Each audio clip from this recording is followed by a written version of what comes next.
In this video, I am going to explain you about the commands used in disk operating system. Disk operating system is a command-based operating system because it is non-GUI. Non-GUI means not graphical user interface operating system. But Windows is the graphical user interface operating system ಅಂತೇಳಿ ಕರಿತೀವಿ. But ಈ disc operating ಸಿಸ್ಟಮ್ನ ನಾವು command based operating system ಅಂತೇಳಿ ಕರಿತೀವಿ.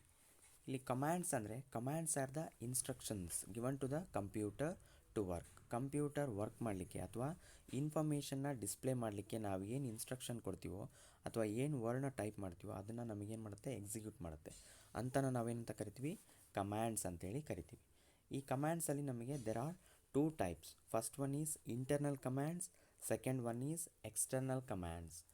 Internal commands are built in the command.com files. command.com files ಅಲ್ಲಿ ಈ internal ಕಮ್ಯಾಂಡ್ಸು ಇರ್ತವೆ. It can be executed from any Das prompt. ಯಾವುದೇ ಒಂದು ದಾಸ್ ಪ್ರಾಂಪ್ಟಲ್ಲಿ ನಾವು ಇದನ್ನು ಇಂಟರ್ನಲ್ ಕಮ್ಯಾಂಡ್ಸ್ನ ಎಕ್ಸಿಕ್ಯೂಟ್ ಮಾಡ್ಬೋದು. Next, external commands that need external additional files with the command.com. ಈ internal ಕಮ್ಯಾಂಡ್ಸಲ್ಲಿ ಇರ್ತಾವಲ್ಲ command.com, ಅದ್ರ ಜೊತೆಗೆ ಅಡಿಷ್ನಲ್ ಫೈಲ್ಸ್ನ ನಾವೇನಾದರೂ ಎಕ್ಸಿಕ್ಯೂಟ್ ಮಾಡಬೇಕಿತ್ತಂದರೆ ಅಥವಾ ಅಡಿಷ್ನಲ್ ಫೈಲ್ಸ್ನ ಡಿಸ್ಪ್ಲೇ ಮಾಡಬೇಕಿತ್ತಂದರೆ ನಾವೇನು ಯೂಸ್ ಮಾಡ್ತೀವಿ, ಎಕ್ಸ್ಟರ್ನಲ್ ಕಮ್ಯಾಂಡ್ಸ್ನ ಯೂಸ್ ಮಾಡ್ತೀವಿ. ಈಗ one by one internal commands external commands ಯಾವ್ಯಾವ ಬರ್ತವೆ ಡಿಸ್ಕ್ ಆಪರೇಟಿಂಗ್ ಸಿಸ್ಟಮಲ್ಲಿ ನೋಡ್ತಾ ಹೋಗೋಣ. First internal commands. ಇಂಟರ್ನಲ್ ಕಮ್ಯಾಂಡ್ಸಲ್ಲಿ ಫಸ್ಟ್ ಒನ್ನು ಟೈಮ್. ಈ ಟೈಮನ್ನು ನಾವು ಇದನ್ನು ಕಮ್ಯಾಂಡ್ನ ಕೊಟ್ಟರೆ ಏನು ಮಾಡುತ್ತೆ ಅಂದರೆ it displays the current time and allows it to be changed. ಅಂದರೆ ಸಿಸ್ಟಮಲ್ಲಿ ಏನು ಟೈಮು ಸೇವ್ ಆಗಿರುತ್ತೋ ಆ ಟೈಮ್ನ ಡಿಸ್ಪ್ಲೇ ಮಾಡುತ್ತೆ. ಅದಾದಮೇಲೆ it allows it to be changed. ಅದನ್ನು ನಾವು ಚೇಂಜ್ ಕೂಡ ಮಾಡ್ಬೋದು. ಫಾರ್ ಎಕ್ಸಾಂಪಲ್ ಏನಾದರೂ ಟೈಮ್ ರಾಂಗ್ ಇತ್ತಂದರೆ ಅದನ್ನು ನಾವು ಕರೆಕ್ಟ್ ಟೈಮ್ನ ಏನು ಮಾಡ್ಬೋದು, ಸೆಟ್ ಮಾಡ್ಬೋದು. ಸಿಂಟ್ಯಾಕ್ಸ್ ಯಾವ ರೀತಿ ಇರುತ್ತೆ ಅಂದರೆ ಎವ್ರಿ ಕಮ್ಯಾಂಡ್ನ ಎಕ್ಸಿಕ್ಯೂಟ್ ಮಾಡಬೇಕಾದ್ರೆ ಡಿಸ್ಕ್ ಆಪರೇಟಿಂಗ್ ಸಿಸ್ಟಮ್ ಅಥವಾ ದಾಸ್ ಪ್ರಾಂಪ್ಟಲ್ಲಿ ನಮಗೆ C: ಅಂತ ಬಂದಿರುತ್ತೆ. Because the operating system is installed in C drive, so it always displays the C drive directory ಅಥವಾ C ಡಿಸ್ಕ್ ಅಂತ ಕರಿತೀವಿ, C ಡ್ರೈವ್ಸ್ನ. ಅದರಲ್ಲಿ ನಾವು C: ಟೈಮ್ ಅಂತೇಳಿ ಕಮ್ಯಾಂಡ್ನ ಟೈಪ್ ಮಾಡಿ ಎಂಟರ್ ಕೊಟ್ಟರೆ ನಮಗೇನು ಕೊಡುತ್ತೆ, ದ ಕರೆಂಟ್ ಟೈಮ್ ಈಸ್ ಅಂತೇಳಿ ಸಿಸ್ಟಮ್ ಟೈಮ್ ಏನಿರುತ್ತೋ ಅದು ಡಿಸ್ಪ್ಲೇ ಆಗುತ್ತೆ. ನೆಕ್ಸ್ಟ್ ಲೈನಲ್ಲಿ enter the new time. Because ನೀವೇನಾದರೂ ಟೈಮ್ನ ಚೇಂಜ್ ಮಾಡಬೇಕಿತ್ತಂದರೆ ಅಲ್ಲಿ ನೀವೇನು ಕೊಡ್ಬೋದು, ಟೈಮ್ನ ಚೇಂಜ್ ಮಾಡ್ಬೋದು. ಟೈಮ್ ಚೇಂಜ್ ಮಾಡಿ ಎಂಟರ್ ಕೊಡ್ಬೋದು. ಇಲ್ಲ ಅಂದರೆ ಎಂಟರ್ ಕೊಟ್ಟರೆ ನೆಕ್ಸ್ಟ್ ಮತ್ತೇನು ಅದು C: ಬರುತ್ತೆ. ಇದು ಟೈಮ್ ಕಮ್ಯಾಂಡ್. ಅದೇ ರೀತಿ ನಮಗೆ next command is date command. Date command display the current date and allows it to be change. Same time ನಮಗೆ ಟೈಮ್ ತೋರಿಸುತ್ತೋ ಡೇಟ್ ಕಮ್ಯಾಂಡು ಸಿಸ್ಟಮ್ ಡೇಟ್ನ ಮೆನ್ಷನ್ ಮಾಡುತ್ತೆ ಅಥವಾ ಸಿಸ್ಟಮ್ನ ಡಿಸ್ಪ್ಲೇ ಮಾಡುತ್ತೆ. ಫಾರ್ ಎಕ್ಸಾಂಪಲ್ C: ಡೇಟ್ ಅಂತ ಕೊಟ್ಟರೆ ದ ಕರೆಂಟ್ ಡೇಟ್ ಈಸ್ ಅಂತೇಳಿ ಕೊಡುತ್ತೆ. ಇವತ್ತಿನ ಡೇಟ್ ಅಥವಾ ಸಿಸ್ಟಮಲ್ಲಿ ಏನು ಸ್ಟೋರ್ ಆಗಿರುತ್ತೋ ಆ ಡೇಟು ಏನಾಗುತ್ತೆ, ಅದು ಡಿಸ್ಪ್ಲೇ ಆಗುತ್ತೆ. ಅದೇ ರೀತಿ ನೆಕ್ಸ್ಟ್ ಲೈನಲ್ಲಿ ಎಂಟರ್ ದ ನ್ಯೂ ಡೇಟ್ ಅಂತ ಕೇಳುತ್ತೆ. ನ್ಯೂ ಡೇಟ್ ಅಂತೇಳಿ ನೀವು ಡೇಟ್ ಬೇಕಿದ್ರೆ ಚೇಂಜ್ ಮಾಡ್ಕೋಬೋದು. Next third command is CLS. CLS means clear the screen. ಅಂದರೆ ನಾವು ಕಮ್ಯಾಂಡ್ಸ್ನ ಏನೇನು ಎಕ್ಸಿಕ್ಯೂಟ್ ಮಾಡಿರ್ತೀವೋ ಅದೆಲ್ಲ ಕ್ಲಿಯರ್ ಮಾಡಲಿಕ್ಕೆ ನಾವೇನು ಯೂಸ್ ಮಾಡ್ತೀವಿ, CLS ಅನ್ನೋ ಕಮ್ಯಾಂಡ್ನ ಯೂಸ್ ಮಾಡ್ತೀವಿ. ಫಾರ್ ಎಕ್ಸಾಂಪಲ್ C: CLS ಅಂತ ಕೊಟ್ಟರೆ it will clears the screen. ಸ್ಕ್ರೀನಲ್ಲಿ ನಾವು ಏನೇ ಎಕ್ಸಿಕ್ಯೂಟ್ ಮಾಡಿದರೂ ಕೂಡ ಅದೇನಾಗುತ್ತೆ, ಕ್ಲಿಯರ್ ಆಗುತ್ತೆ. ನೆಕ್ಸ್ಟು ಅದೇ ರೀತಿ fourth one is directory. DIR means directory ಅಂತೇಳಿ ಕರಿತೀವಿ. Directory means it shows the directory information of a disk. Disk ಒಳಗಿರೋ ಡೈರೆಕ್ಟ್ರಿ ನೇಮ್ಸ್ನ ಅಥವಾ ಫೋಲ್ಡರ್ಸ್ ನೇಮ್ಸ್ನ, ಫೈಲ್ಸ್ ನೇಮ್ಸ್ನ ನಮಗೆ ಡಿಸ್ಪ್ಲೇ ಮಾಡುತ್ತೆ. ಯಾವುದು, DIR ಅಂತೇಳಿ. ನಾವು ಅದನ್ನು ಹೆಂಗೆ ಕೊಡ್ತೀವಿ, C: DIR. ಅದು ಹೆಂಗೆ ಕೊಡುತ್ತೆ, name, size and the date and time stamp files. ಅಂದರೆ ಫೈಲು, ಫೋಲ್ಡರ್, ಡೈರೆಕ್ಟ್ರಿ ಅಥವಾ ನಮಗೆ ಅದೇನು ಕೊಡುತ್ತೆ, ಡೇಟು ಮತ್ತು ಟೈಮು, ಸ್ಟ್ಯಾಂಪ್ ಫೈಲ್ಸ್, ಅದರಲ್ಲಿರೋ ಇನ್ಫಾರ್ಮೇಷನ್ ಎಲ್ಲ ಡಿಸ್ಪ್ಲೇ ಮಾಡುತ್ತೆ. ಯಾವುದು, DIR. C: DIR ಅಂತ ಕೊಟ್ಟರೆ. ಅದೇ ರೀತಿ ನಮಗೆ DIR ಅಲ್ಲಿ there are two types, /P ಒಂದು ಮತ್ತು /W ಒಂದು. /P means display the directory information page wise. Page ವೈಸಲ್ಲಿ ನಮಗೆ ಇನ್ಫಾರ್ಮೇಷನ್ ಡಿಸ್ಪ್ಲೇ ಆಗಬೇಕಿತ್ತಂದರೆ DIR/P ಅಂತ ಕೊಡ್ತೀವಿ. ಅದೇ ರೀತಿ ವಿಡ್ತ್ ವೈಸಲ್ಲಿ ನಮಗೆ ಡೈರೆಕ್ಟ್ರಿ ನೇಮ್ಸು ಡಿಸ್ಪ್ಲೇ ಆಗಬೇಕಂದ್ರೆ ಡೈರೆಕ್ಟ್ರಿ/W ಅಂತೇಳಿ ನಾವು ಕೊಡ್ತೀವಿ, ಕಮ್ಯಾಂಡ್ನ ಕೊಡ್ತೀವಿ. ಇದು ನಮಗೆ DIR ಕಮ್ಯಾಂಡ್. ನೆಕ್ಸ್ಟ್ ಅದೇ ರೀತಿ fifth one copy command. Already ಗೊತ್ತಿರೋಂಗೆ ಕಾಪಿ ಕಮಾಂಡ್ ಏನು ಮಾಡುತ್ತೆ, copies a file name of copy may be the same as original or dependent. ಅಂದರೆ ಒಂದು ಫೈಲ್ನ ನಾವು ಕಾಪಿ ಮಾಡಲಿಕ್ಕೆ ಇನ್ನೊಂದು ಫೈಲ್ಗೆ ಕಾಪಿ ಮಾಡಲಿಕ್ಕೆ ಏನು ಮಾಡ್ತೀವಿ, ಕಾಪಿ ಅನ್ನೋದನ್ನ ಯೂಸ್ ಮಾಡ್ತೀವಿ. Copy file 1 copy file 1 space file 2 space ಬಿಡಬೇಕು, ಸ್ಪೇಸ್ ಬಿಟ್ಟು ಬರೀಬೇಕು. ಅವಾಗ ಏನಾಗುತ್ತೆ, ಫೈಲ್ 2 ಇನ್ಫಾರ್ಮೇಷನ್ ಎಲ್ಲ ಫೈಲ್ 1ಗೆ ಕಾಪಿ ಆಗುತ್ತೆ. Next DEL command. DEL means deletes a file from the disk. ಅಂದರೆ ನಾವು ಯಾವುದಾದ್ರೂ ಒಂದು ಡಿಸ್ಕಲ್ಲಿ ಅಥವಾ ಒಂದು ಫೋಲ್ಡ್ರಲ್ಲಿರೋ ಡೈರೆಕ್ಟ್ರಲ್ಲಿರೋ ಒಂದು ಫೈಲ್ನ ಡಿಲೀಟ್ ಮಾಡಬೇಕು ಅಂದರೆ ನಾವೇನು ಮಾಡ್ತೀವಿ, DEL ಅಂತೇಳಿ ನಾವು ಕಮ್ಯಾಂಡ್ನ ಕೊಡ್ತೀವಿ.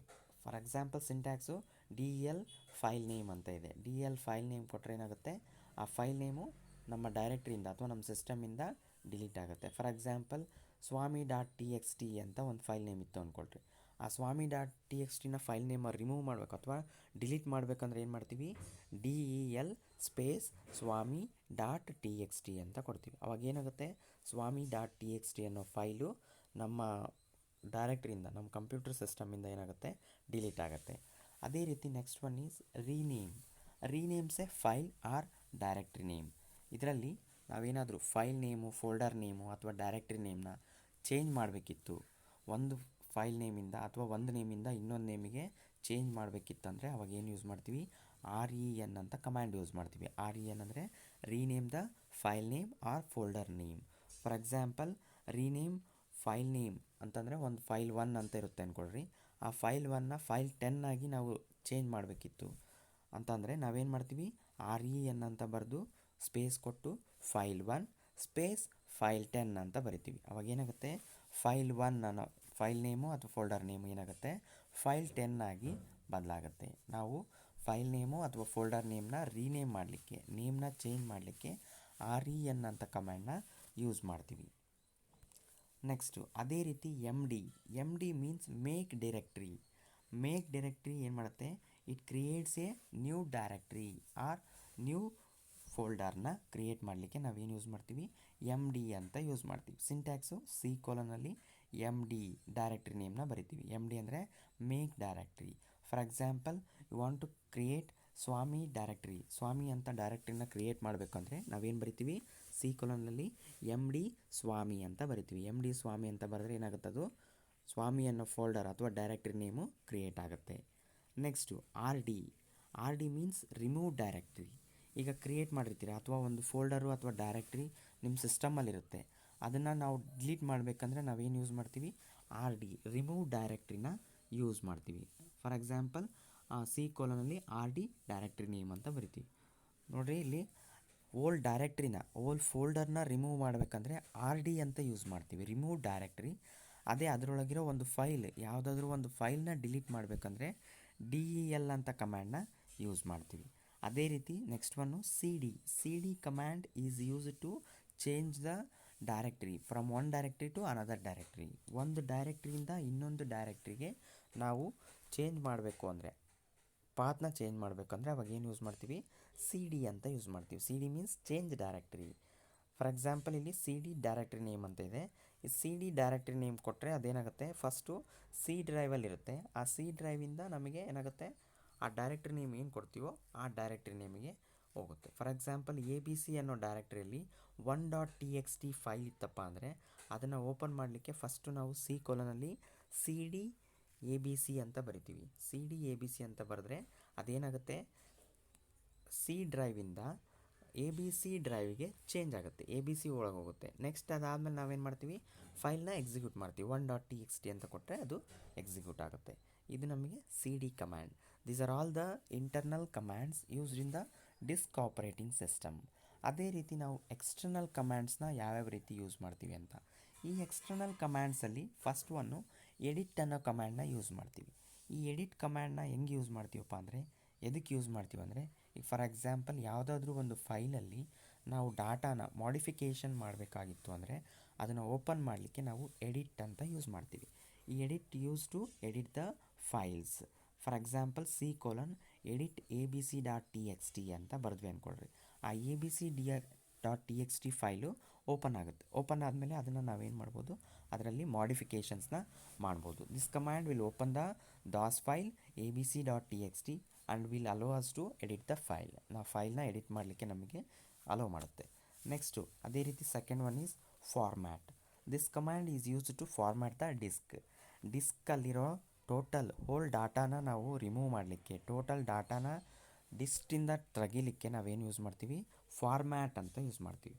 For example format file name ಅಥವಾ ಫೋಲ್ಡರ್ ನೇಮ್ ಕೊಟ್ಟರೆ ಅದೇನಾಗುತ್ತೆ, ಆ ಫೋಲ್ಡ್ರಲ್ಲಿರೋ ಹೋಲ್ ಡಾಟಾ ಎಲ್ಲ ಡಾಟಾ ನಮಗೆ ರಿಮೂವ್ ಆಗುತ್ತೆ.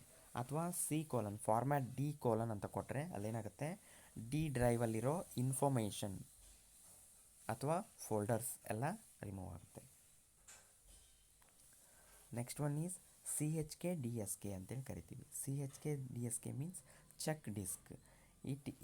ಚೆಕ್ ಡಿಸ್ಕ್ ಏನು ಮಾಡುತ್ತಪ್ಪ ಅಂದರೆ, it allows and analyses the disk information. ಅಂದರೆ ಅದೇನು ಮಾಡುತ್ತೆ, ಆ ಡಿಸ್ಕಲ್ಲಿರೋ ಇನ್ಫಾರ್ಮೇಷನ್ ಎಲ್ಲ ನಮಗೆ ಕೊಡುತ್ತೆ. ಅಂದರೆ memory status report. For example user space ಎಷ್ಟು, ಫ್ರೀ ಸ್ಪೇಸ್ ಎಷ್ಟು ಅನ್ನೋದನ್ನ ನಮಗೆ ಡಿಸ್ಪ್ಲೇ ಮಾಡಲಿಕ್ಕೆ ಏನು ಯೂಸ್ ಮಾಡ್ತೀವಿ, CHK DSK ಅಂತ ಯೂಸ್ ಮಾಡ್ತೀವಿ. CHK DSK D: ಅಂತ ಕೊಟ್ಟರೆ D ಡ್ರೈವಲ್ಲಿ ಎಷ್ಟು ಸ್ಪೇಸು ಯೂಸ್ಡ್ ಆಗಿದೆ, ಎಷ್ಟು ಸ್ಪೇಸು ಫ್ರೀ ಆಗಿದೆ ಅನ್ನೋದನ್ನ ನಮಗೆ ರಿಪೋರ್ಟ್ ತೋರಿಸುತ್ತೆ. ಅದನ್ನು ನಾವೇನಂತ ಕರಿತೀವಿ, ಚೆಕ್ ಡಿಸ್ಕ್ ಅಂತ ಕರಿತೀವಿ. Next one is disk copy. Disk copy ಅಂದರೆ ಅದು ಏನು ಮಾಡುತ್ತೆ ಅಂದರೆ, it copies the exact disk drive. ಅಂದರೆ ನಾವು ಎಕ್ಸಾಕ್ಟ್ ಕಾಪಿನ, ಫಾರ್ ಎಕ್ಸಾಂಪಲ್ ಒಂದು ಡ್ರೈವಿಂದ ಇನ್ನೊಂದು ಡ್ರೈವಿಗೆ ಕಾಪಿ ಮಾಡಬೇಕಂದ್ರೆ, ಹೋಲ್ ಡಾಟಾನ ಕಾಪಿ ಮಾಡಬೇಕಂದ್ರೆ ಡಿಸ್ಕ್ ಕಾಪಿ ಅಂತ ಕೊಡ್ತೀವಿ. ಫಾರ್ ಎಕ್ಸಾಂಪಲ್ ಇಲ್ಲಿ ಡಿಸ್ಕ್ ಕಾಪಿ D1: D2 ಅಂತಂದರೆ ಅಲ್ಲಿ D2: ಆಗಿರೋ ಎಲ್ಲ ಇನ್ಫಾರ್ಮೇಷನ್ನು D1ಗೆ ಏನಾಗ್ತವೆ, ಸ್ಟೋರ್ ಆಗ್ತವೆ. ಅದೇ ರೀತಿ ನೆಕ್ಸ್ಟ್ ಒನ್ ಈಸ್ ಅಟ್ರಿಬ್ ಅಂತ ಹೇಳ್ತೀವಿ. ಅಟ್ರಿಬ್ ಮೀನ್ಸ್ ಅಟ್ರಿಬ್ಯೂಟ್ ಅಂತ ಹೇಳ್ತೀವಿ. It is an external command use to hide or unhide the ಇನ್ಫಾರ್ಮೇಷನ್ನ ಹೈಡ್ ಮಾಡಲಿಕ್ಕೆ ಅಥವಾ ಫೋಲ್ಡರ್ನ ಹೈಡ್ ಮಾಡಲಿಕ್ಕೆ ನಾವು ಏನು ಯೂಸ್ ಮಾಡ್ತೀವಿ, ಅಟ್ರಿಬ್ ಅನ್ನೋದನ್ನ ಯೂಸ್ ಮಾಡ್ತೀವಿ. ಫಾರ್ ಎಕ್ಸಾಂಪಲ್ ಇಲ್ಲಿ ನಾವು ಅಟ್ರಿಬ್ +H ಅಂತ ಯೂಸ್ ಮಾಡ್ತೀವಿ. ಅಟ್ರಿಬ್ +H ಮಾಡಿದ್ರೆ it is use to hide the file.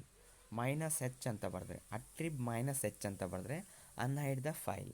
ಅಂದರೆ ಹೈಡ್ ಆಗಿರೋ ಫೈಲ್ನ ಅನ್ಹೈಡ್ ಮಾಡಲಿಕ್ಕೆ ನಾವು -H ಅಂತ ಯೂಸ್ ಮಾಡ್ತೀವಿ. ಅದೇ ರೀತಿ ಅಟ್ರಿಬ್ +R. ಅಟ್ರಿಬ್ +R ಏನು ಮಾಡುತ್ತೆ, ಫೈಲ್ನ ರೀಡ್ ಓನ್ಲಿ ಮಾಡುತ್ತೆ. ಅಂದರೆ ನಾವೇನು ಮಾಡ್ಬೋದು, ಆ ಫೈಲ್ನ ಓಪನ್ ಮಾಡ್ಕೋಬೋದು, ಅದರಲ್ಲಿರೋ ಡಾಟಾನ ನೋಡ್ಕೋಬೋದು. ಬಟ್ ಅದು ನಮಗೇನು ಮಾಡಲ್ಲ, ಚೇಂಜ್ ಮಾಡೋಕ್ಕೆ ಅಲೋ ಮಾಡಲ್ಲ. ಅದನ್ನ ನಾವೇನಂತ ಕರಿತೀವಿ, ರೀಡ್ ಓನ್ಲಿ ಫೈಲ್ ಅಂತ ಕರಿತೀವಿ. ಅದೇ ರೀತಿ ಅಟ್ರಿಬ್ -R ಅಂತ ಕೊಟ್ಟರೆ it removes the read only future. Read only future ಏನು ಕೊಟ್ಟಿರ್ತೀವೋ ಅದನ್ನು ರಿಮೂವ್ ಮಾಡಲಿಕ್ಕೆ ಅಟ್ರಿಬ್ -R ಅನ್ನೋದನ್ನ ಯೂಸ್ ಮಾಡ್ತೀವಿ. ನೆಕ್ಸ್ಟು ಅದೇ ರೀತಿ ಟ್ರೀ ಅನ್ನೋ ಕಮ್ಯಾಂಡ್ನ ಯೂಸ್ ಮಾಡ್ತೀವಿ. ಟ್ರೀ ಕಮ್ಯಾಂಡ್ ಎದಕ್ಕೆ ಯೂಸ್ ಮಾಡ್ತೀವಿ ಅಂದರೆ, it is use to graphically displays the path of each directory. ಅಂದರೆ ನಮಗೆ ಎಷ್ಟು ಡೈರೆಕ್ಟರೀಸ್ ಇದ್ದಾವೆ ನಮ್ಮ ಸಿಸ್ಟಮಲ್ಲಿ ಅಂತ, ಡ್ರೈವ್ಸಲ್ಲಿ ಅಂತ ಚೆಕ್ ಮಾಡೋಕ್ಕೆ ನಾವು DIR ಅಂತ ನೋಡ್ತೀವಿ ಇಂಟರ್ನಲ್ ಕಮ್ಯಾಂಡಲ್ಲಿ. ಬಟ್ ಅದನ್ನೇ ನಾವು ಟ್ರೀ ಲೈಕ್ ಸ್ಟ್ರಕ್ಚರ್ ಅಂದರೆ ಗ್ರಾಫಿಕಲ್ ಇನ್ಫಾರ್ಮೇಷನ್ ಆಗಿ ನೋಡು, ಲೀಫ್ ನೋಡು, ರೂಟ್ ನೋಡು, ಲೆಫ್ಟ್ ನೋಡು, ರೈಟ್ ನೋಡು ಅಂತ ಬರುತ್ತೆ. ಅವನ್ನ ನಾವು ಚೇಂಜಸ್ ಮಾಡಲಿಕ್ಕೆ ಅಥವಾ ಅವನ್ನ ನಾವು ಡಿಸ್ಪ್ಲೇ ಮಾಡಲಿಕ್ಕೆ ಏನು ಯೂಸ್ ಮಾಡ್ತೀವಿ, ಟ್ರೀ ಕಮ್ಯಾಂಡ್ನ ಯೂಸ್ ಮಾಡ್ತೀವಿ. ಫಾರ್ ಎಕ್ಸಾಂಪಲ್ ಸಿಂಟ್ಯಾಕ್ಸಲ್ಲಿ C:3 ಅಂತ ಕೊಟ್ಟರೆ C ಡ್ರೈವಲ್ಲಿರೋ ಡೈರೆಕ್ಟ್ರೀಸ್ನ ಏನು ಮಾಡುತ್ತದು, ಟ್ರೀ ಸ್ಟ್ರಕ್ಚರ್ ಆಗಿ ಡಿಸ್ಪ್ಲೇ ಮಾಡುತ್ತೆ ಡೈರೆಕ್ಟ್ರೀಸ್ನೆಲ್ಲ. ಅದೇ ರೀತಿ ಈ ಲೇಬಲ್ ಅನ್ನೋ ಕಮ್ಯಾಂಡ್ನ ಎದಕ್ಕೆ ಯೂಸ್ ಮಾಡ್ತೀವಿ ಅಂದರೆ, it is use to name given to disk. ಅಂದರೆ ಡಿಸ್ಕಿಗೆ ನೇಮ್ ಕೊಡಲಿಕ್ಕೆ ಅಥವಾ ಆ ನೇಮ್ ಇರೋದನ್ನ ಚೇಂಜ್ ಮಾಡಲಿಕ್ಕೆ, ಮಾಡಿಫೈ ಮಾಡಲಿಕ್ಕೆ ನಾವೇನು ಯೂಸ್ ಮಾಡ್ತೀವಿ, ಲೇಬಲ್ ಅನ್ನೋ ಕಮ್ಯಾಂಡ್ನ ಯೂಸ್ ಮಾಡ್ತೀವಿ. ಫಾರ್ ಎಕ್ಸಾಂಪಲ್ C ಡ್ರೈವಲ್ಲಿ ಲೇಬಲ್ A ಅಂತ ಕೊಟ್ಟಿವಿ ಅಂದ್ಕೊಡ್ರಿ. ಲೇಬಲ್ A ಅಂತ ಕೊಟ್ಟರೆ ನಮಗೇನು ತೋರಿಸುತ್ತೆ, ಅದು C ಡ್ರೈವ್ ನೇಮ್ನ A ಅಂತ ಕೊಡುತ್ತೆ. ಅದೇ ರೀತಿ ನೀವು ಪ್ರೋಗ್ರಾಮ್ಸ್ ಅಂತ ಚೇಂಜ್ ಮಾಡಬೇಕಿತ್ತಂದರೆ C:ಲೇಬಲ್ ಪ್ರೋಗ್ರಾಮ್ಸ್ ಅಂತ ಕೊಟ್ಟರೆ ಅದೇನಾಗುತ್ತೆ, A ಇರೋದು ಪ್ರೋಗ್ರಾಮ್ಸ್ ಆಗಿ ಚೇಂಜ್ ಆಗುತ್ತೆ. ಇದು ನಮಗೆ ಲೇಬಲ್ ಅನ್ನೋ ಕಮ್ಯಾಂಡು. ಇವಿಷ್ಟು ನಮಗೆ ಇಂಟರ್ನಲ್ ಮತ್ತು ಎಕ್ಸ್ಟರ್ನಲ್ ಕಮ್ಯಾಂಡ್ಸ್. ಇದೇ ರೀತಿ ನಿಮಗೆ ಕಂಪ್ಯೂಟರ್ ಸೈನ್ಸ್ ವೀಡಿಯೋಸ್ ಬೇಕಾಗಿದ್ದರೆ ಅಥವಾ ಕಂಪ್ಯೂಟರ್ ರಿಲೇಟೆಡ್ ಇನ್ಫಾರ್ಮೇಷನ್ ಬೇಕಾಗಿದ್ದರೆ ಈ ಚಾನಲ್ಗೆ ಸಬ್ಸ್ಕ್ರೈಬ್ ಆಗಿ. ನೆಕ್ಸ್ಟು ನಾನು ಹಾಕೋ ವೀಡಿಯೋಸ್ ಎಲ್ಲ ನಿಮಗೆ ಸಬ್ಸ್ಕ್ರೈಬ್ ಆದರೆ ನಿಮಗೆಲ್ಲ ತಲುಪ್ತದೆ. ಈ ವಿಡಿಯೋ ನಿಮ್ಗೆ ಇಷ್ಟ ಆಗಿದ್ದರೆ ಲೈಕ್ ಮಾಡಿರಿ, ಇಲ್ಲ ಅಂದರೆ ಡಿಸ್ಲೈಕ್ ಮಾಡಿ.